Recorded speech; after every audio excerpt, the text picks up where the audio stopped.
Voici maintenant les vœux du président de la République, Emmanuel Macron, direction l'Élysée.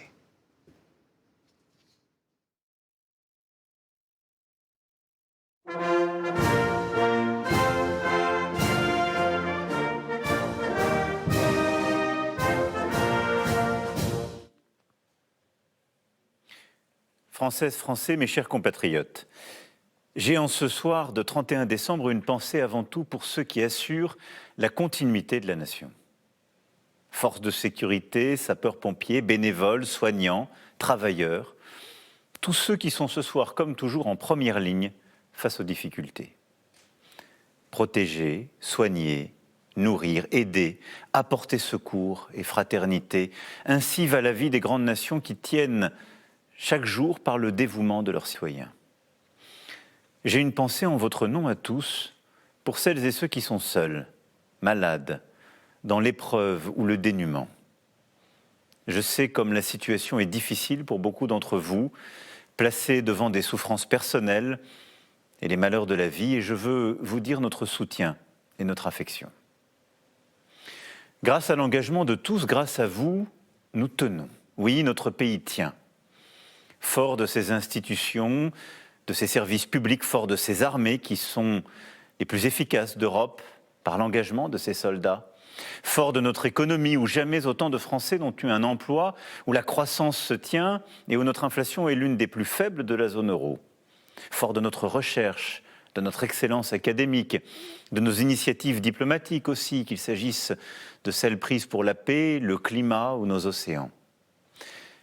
Mais au-delà de tout cela, nul n'est aveugle sur les désordres du monde et nos propres failles. Notre monde est plus dur chaque jour. La guerre et l'instabilité continuent d'être là, au Proche et au Moyen-Orient, avec des conséquences sur nos économies, nos intérêts, parfois notre cohésion. Et la guerre continue de sévir sur le sol européen, avec une intensité particulière depuis que la Russie a décidé d'une nouvelle agression de l'Ukraine, voilà bientôt 4 ans. Nous assistons au retour des empires, à la remise en cause de l'ordre international, un monde de guerre commerciale, de compétition technologique, souvent d'instabilité. Je vois aussi nos propres divisions, nos doutes, la solitude croissante qui existe dans la société, la baisse de notre natalité, l'insécurité, les difficultés de pouvoir d'achat. Je sais toutes les impatiences, parfois les colères qui continuent d'exister dans le pays, et je partage plusieurs d'entre elles. Ces urgences exigent des réponses. Dès les premières semaines de l'année qui s'ouvre, le gouvernement et le Parlement auront à bâtir des accords pour doter la nation d'un budget. C'est indispensable. Dès le début de l'année 2026, il faudra agir, soutenir nos agriculteurs face aux crises et les protéger de décisions qui peuvent menacer notre capacité à produire comme notre sécurité alimentaire. Renforcer encore notre économie en simplifiant les règles pour nos entrepreneurs comme pour nos agriculteurs. Persévérer dans nos efforts contre l'insécurité, contre toutes les formes d'incivilité et mener sans relâche la lutte contre les trafics de drogue sous toutes leurs formes. Continuer à reprendre le contrôle de nos frontières françaises et européennes face à l'immigration illégale, poursuivre la formation de nos enseignants et donner les moyens à l'école comme au collège de mieux transmettre les savoirs fondamentaux, reconnaître les compétences de nos médecins en ville comme à l'hôpital, en simplifiant leur exercice et en leur permettant de davantage décider et d'organiser leur activité. Mettre en œuvre une décentralisation concrète et radicale, construite avec nos élus de terrain pour simplifier le fonctionnement du pays, faire des économies et répondre aussi, par là même, aux aspirations légitimes de la Corse et de plusieurs territoires d'outre-mer. Pour tout cela, et j'aurais pu égrener ici tous les chantiers qui nous attendent, je sais le gouvernement à la tâche et le Premier ministre déterminé à être utile au pays, et je veux ce soir les en remercier sincèrement. Cela supposera aussi la mobilisation de chacun et les efforts de tous. Cette année se tiendront aussi les élections municipales dans nos communes. Et je veux redire ce soir à tous les maires, à nos élus, ma reconnaissance et ma gratitude envers eux. Ils ont été durant ces dernières années de tous les combats, de toutes les crises, à mes côtés et à votre service. Cette année doit donc être et sera une année utile. Je veillerai tout particulièrement à ce que plusieurs grands chantiers puissent aboutir.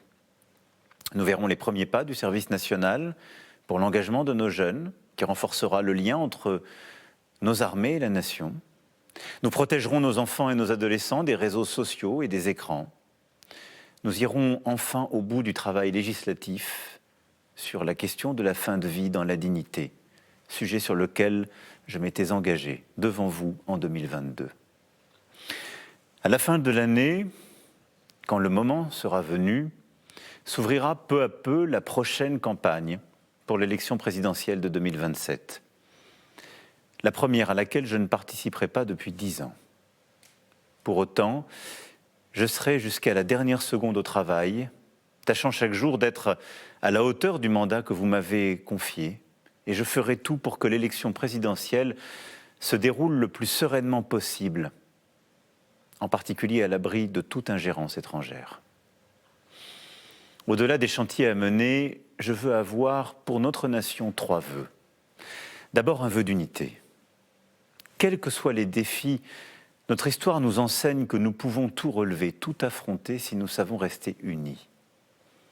N'oublions donc jamais que nos raisons de vivre ensemble sont chaque jour plus fortes que ce qui peut nous diviser, que les flots des urgences, des faits divers ou des mauvaises nouvelles.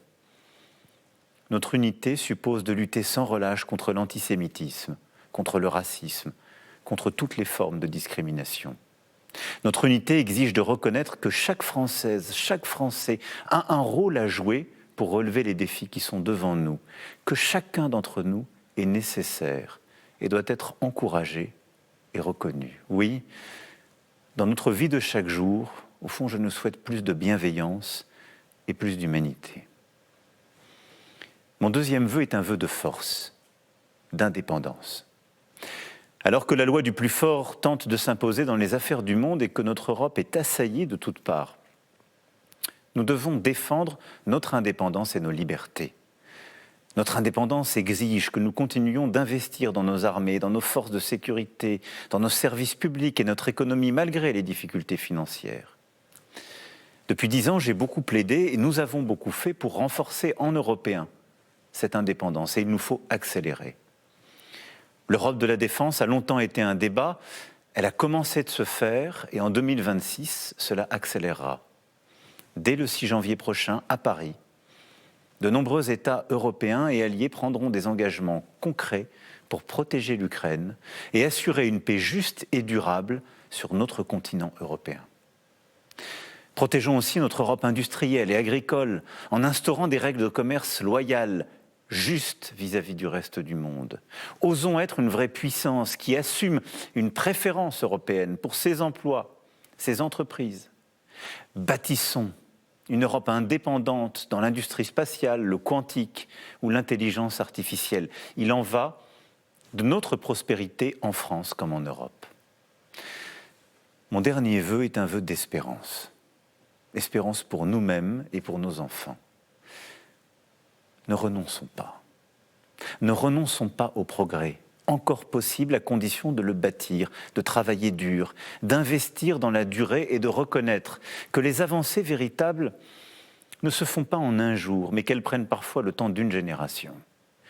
Ne renonçons pas à réconcilier climat, biodiversité, croissance et indépendance. Ne renonçons pas aux grandes découvertes scientifiques, à l'amour de la science et de la recherche, aux succès économiques. Ne renonçons pas à la place de la lecture, du beau, de la culture. Ne renonçons pas chaque jour à être une nation plus solidaire, plus fraternelle. Oui, au fond, je nous souhaite de résister à l'ère du temps, tout simplement car nous sommes Français. Nous devons tenir bon sur ce que nous chérissons, l'humain, la paix, la liberté. Nous y arriverons. Alors regardons devant et regardons loin, comme citoyens et comme nation. Mes chers compatriotes de France hexagonale, de nos Outre-mer et vivant à l'étranger, je vous souhaite une très belle, une très heureuse année 2026. Vive la République, vive la France.